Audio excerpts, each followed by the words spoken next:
Hey guys, this is DFD, aka Dark Frozen Deaths, back with another Kamihime project video. If you're hearing any noise or wind or something in the background, sorry about that. My room's kinda hot, so I have two things on to keep it cool. But anyways, this event, it also happens to be the same one that DMM is getting as well, so we have an event that's practically going on the same event, same time. It is the Thunder Labyrinth, and for those of you that may not remember, Labyrinth is pretty much a gauntlet of normal stages you basically do, but they do get harder as you go through, and you just keep repeating floors until you practically get a whole list of items, and the list is pretty huge. But it is helpful towards newer players. The fact that they give you Orichalicon in these events is helpful towards anybody because you're going to need them regardless, whether it's S-rank souls or final breaking weapons.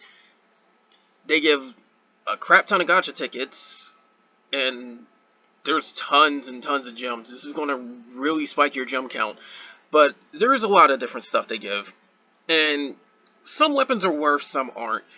But basically, the whole thing with Labyrinth, you're trying to do as much as possible with one team. Your stuff carries over each fight, like HP and items, stuff like that.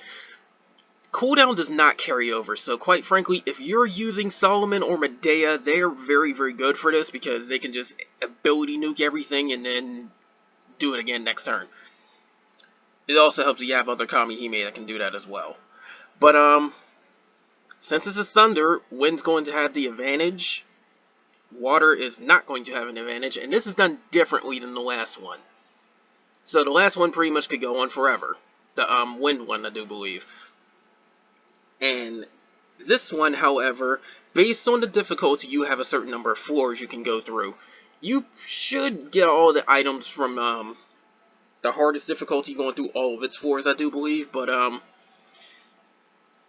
be sure to have a lot of AP on hand because this does take more AP than normal.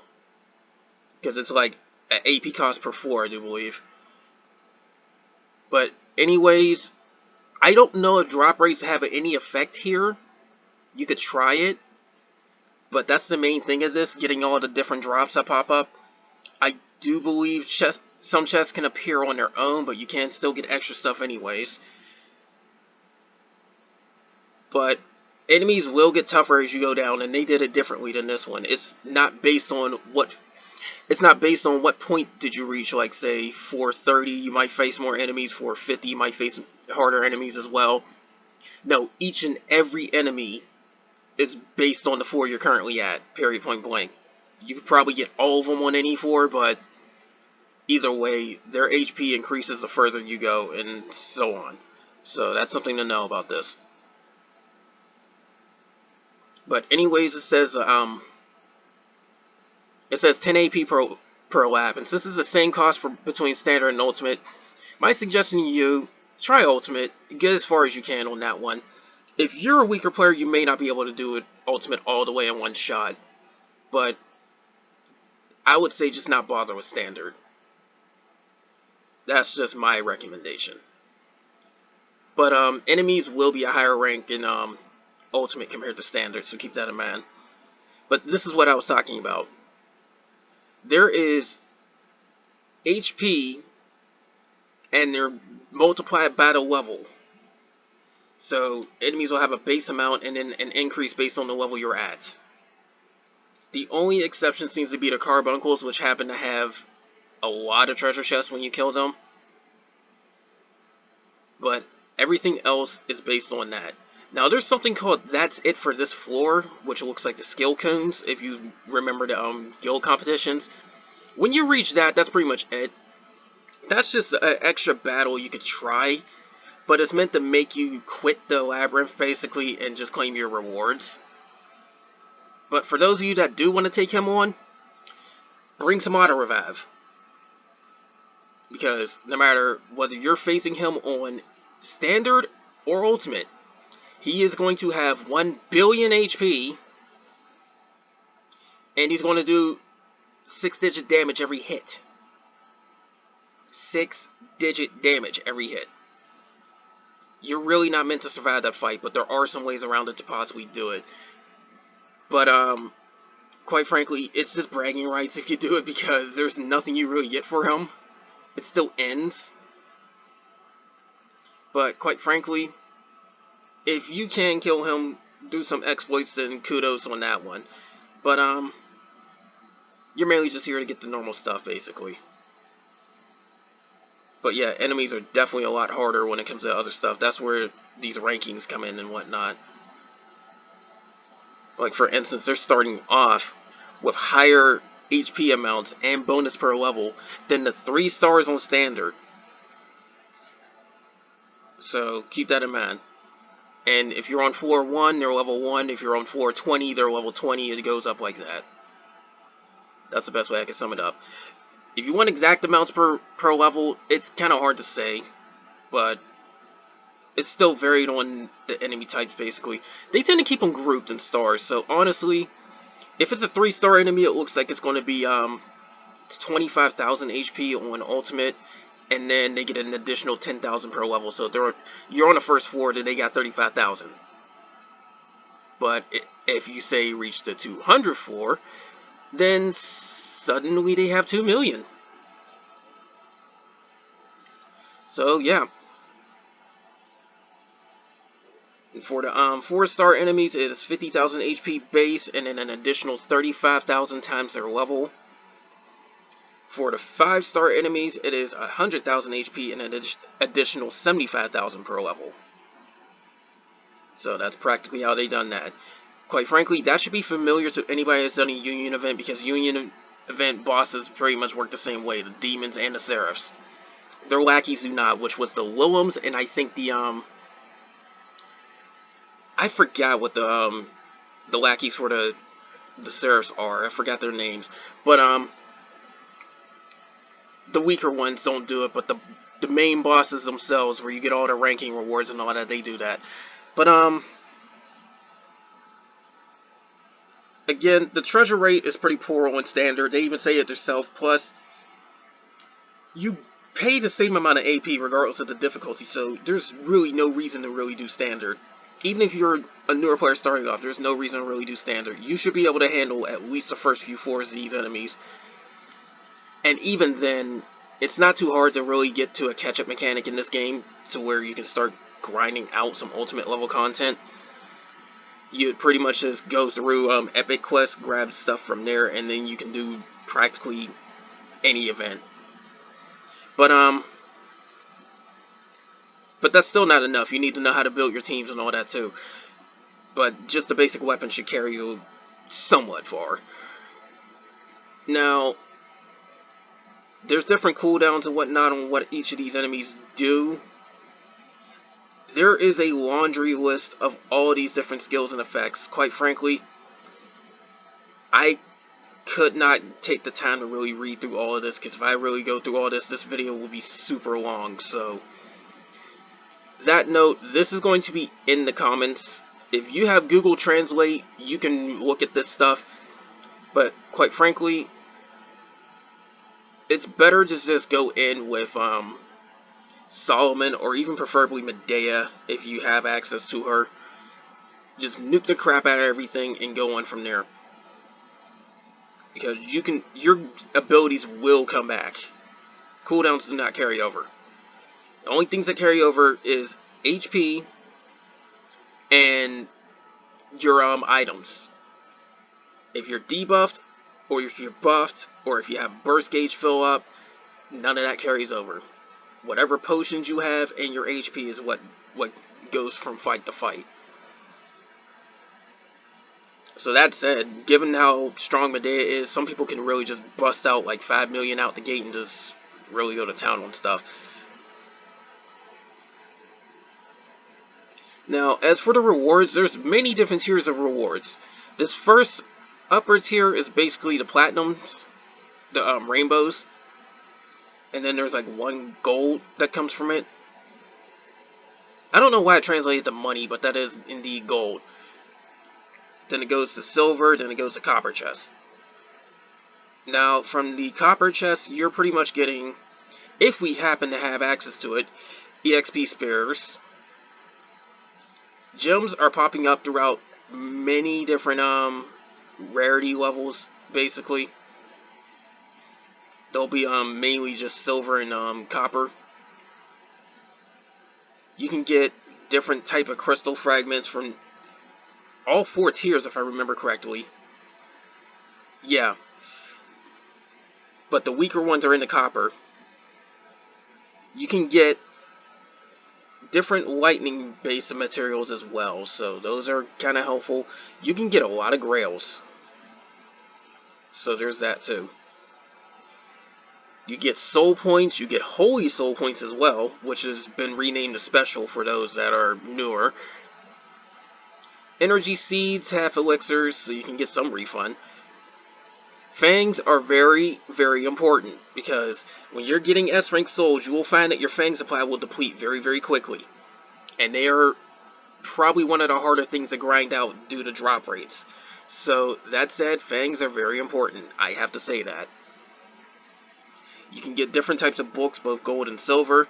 Quite frankly, if you've been doing Guild Order and doing the Och raid, which is the Phantom Guardian, books may not be an issue, because you'll probably get a good handful of gold and silver books at that point.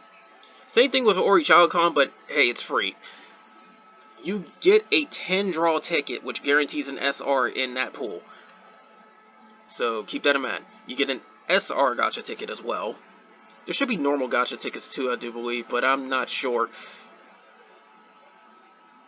But you get Dragonic Eye Shards, you get Magic Jewels. You should get enough Magic Jewels in order to get a 10 draw off of that too. The big thing with these Labyrinth events is these weapons. 2 of them are a range weapons, and a range effect is not worth, and on top of that, they don't even final break. So, I am not too worried about that, but quite frankly, if you are using any of these ranged weapons for some weird reason, here's what they do. Medium assault for either one of them. And the hammer one gives 1 turn a guaranteed triple attack.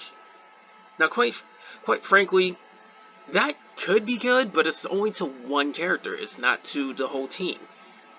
And even then, it's in a weird slot. It's the 3rd place character, so your Kamihime that's in the 2nd slot is going to get that.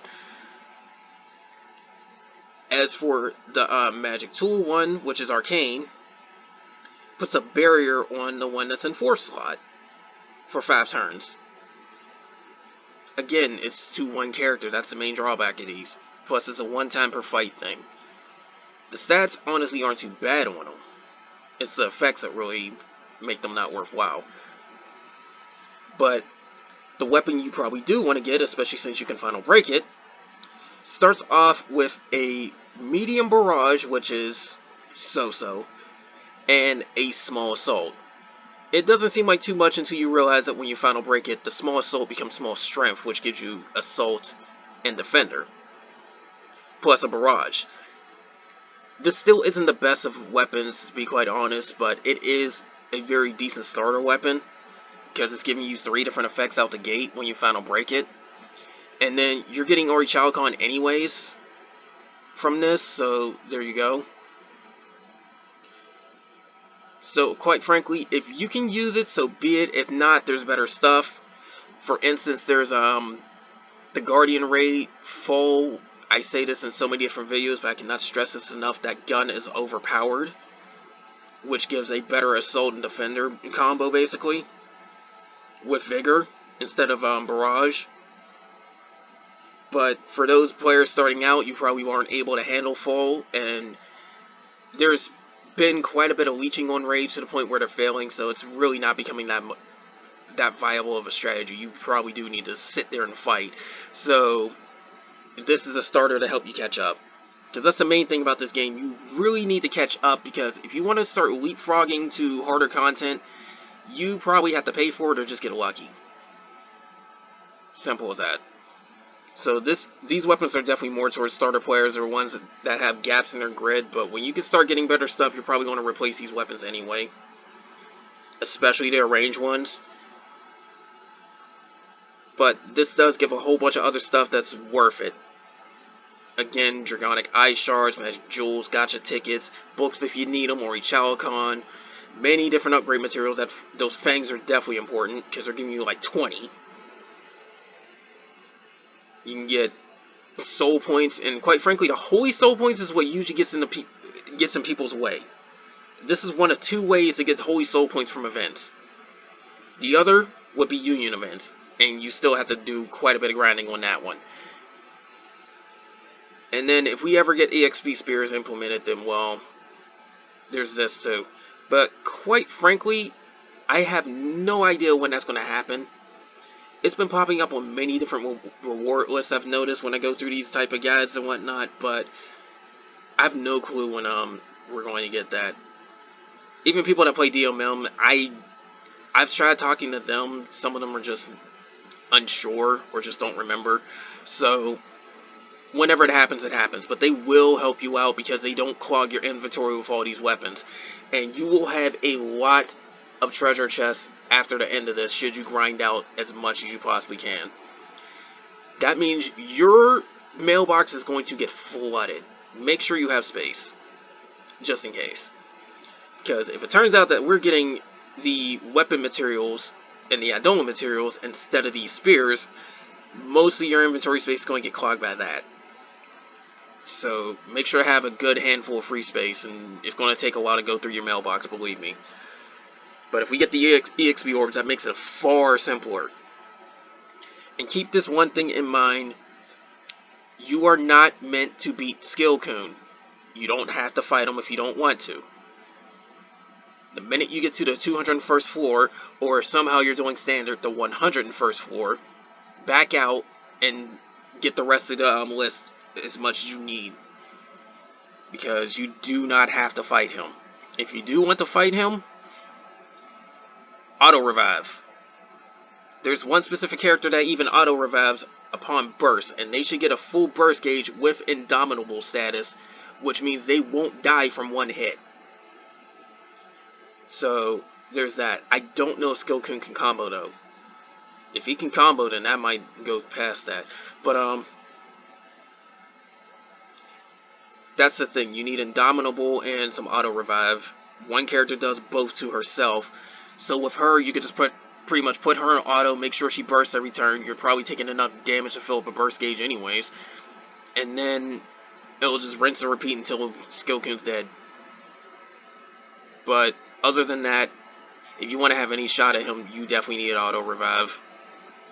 And you need to practically have damage cut all around the board, period, point blank, all the time. Because, again, 6-digit damage to one character. But anyways, that's all for this. More of this will come soon. I'm going to do this event, and I'm going to record it. But that's all for now, guys. Take care.